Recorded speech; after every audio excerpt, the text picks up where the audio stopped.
Congrats. Great news. विकुल अरे हा मला एक जर काम आठवलं मला काहीतरी मी आलो जरा मध्ये ना. बरं ऐक तर तिला काय हवं नको ते सगळं बघायचं. तिला काय खावंसं वाटलं तर मला येऊन सांग मी करून देईल की रे. आणि हे चॉकलेट घे त्या मुलांचं पण तोंड गोड कर. थँक्यू काकू थँक्यू. अच्छा बाय. मज्जा ना.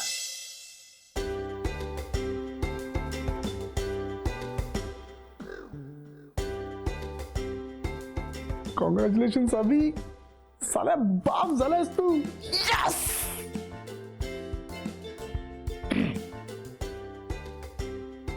आता मोठ्या माणसांसारखं वाग. वेळ आहे का? बाळा करता लहान व्हायला पाहिजे ना, अजून लहान व्हायला पाहिजे ना. नक्की काय करायचं? मोठं व्हायचं का लहान व्हायचं? बाळासोबत लहान व्हायचं आणि बाळासाठी मोठं आणि जबाबदार, जसं आता आतमध्ये वागलास.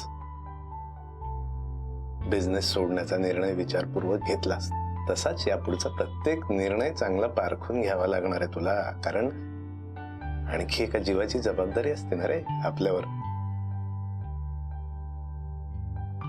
हो काका. अभि माणूस बाप झाला ना की त्याचं स्वतःसाठीच जगणंच संपत रे. त्या पुढचा सगळा प्रवास असतो फक्त मुलांसाठी.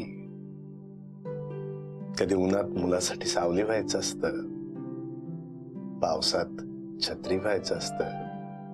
मुलांचा पुढचा प्रवास सुरक्षित आणि सुखी व्हायचा असेल तर कधी कधी रस्ताही व्हावं लागतं. फक्त हे सगळं करताना दोन गोष्टी लक्षात ठेवायच्या.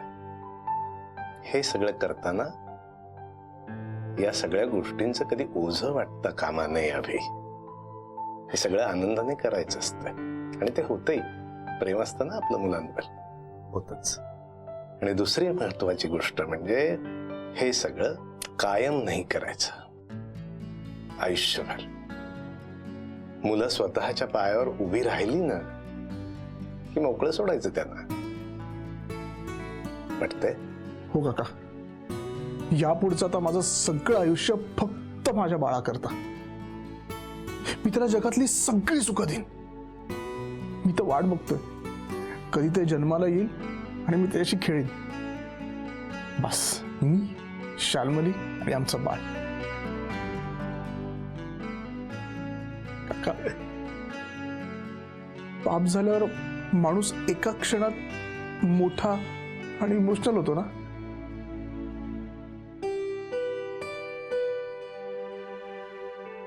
झालंच की रे मोठा माणूस. थोडा इमोशनल पण.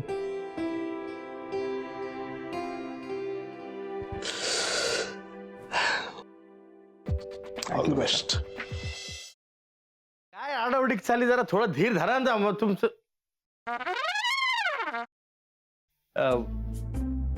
कसा आहेस दादा? मी बरा आहे. पण तुला काय अशी धाड भरली? कुठे काय, मला काय झालंय? मी ठणठणीत आहे एकदम. तुला ठणठणीत चोपला पाहिजे. साखरपुड्याची तारीख माझ्या या जन्मात तरी ठरणार आहे का नाही?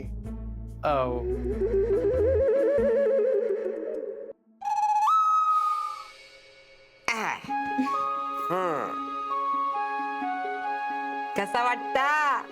आम्हाला छानच वाटतंय, पण आम्ही साडीत कशा वाटतोय हे महत्वाचं. ऍक्च्युली आजी बऱ्या दिसतोय ना आम्ही? बऱ्या दिसतो. अगो नक्षत्र आणि दिसतास दोघं. खरंच मला तर इतकं टेन्शन आलं होतं ना, म्हणजे याआधी कधी मी साडी नेसली नाहीये ना. हो ना, आता फक्त ही कॅरी करायला जमली म्हणजे मिळवलं.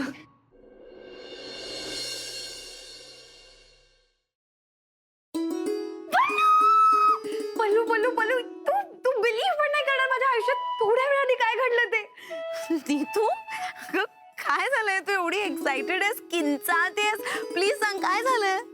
पल्लू म्हणजे मला ना खरंच विश्वासच बसत नाही की खरंच माझ्या आयुष्यात हे घडतंय. कमी स्वप्नात आहे.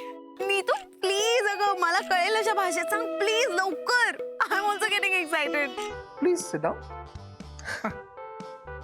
तर तुमच्या एक्झॉटिक डेट करता आम्ही हे टेबल फायनल केलंय. वाव अभ्या हे टेबल नको. का हे खूप मोठं होतं यार. म्हणजे नाही असं दे ना मोठं प्रशस्त एकदम. हा तसं नाही रे. असं छोटं पाहिजे कॉम्पॅक्ट. यार प्रत्येक गोष्टीचं एक्झाम्पल द्यायला लागते. हे बघ हा असा हात घेतला केवढा लांब होतोय केवढा लांब होतोय. ते जरा असं इथे ओके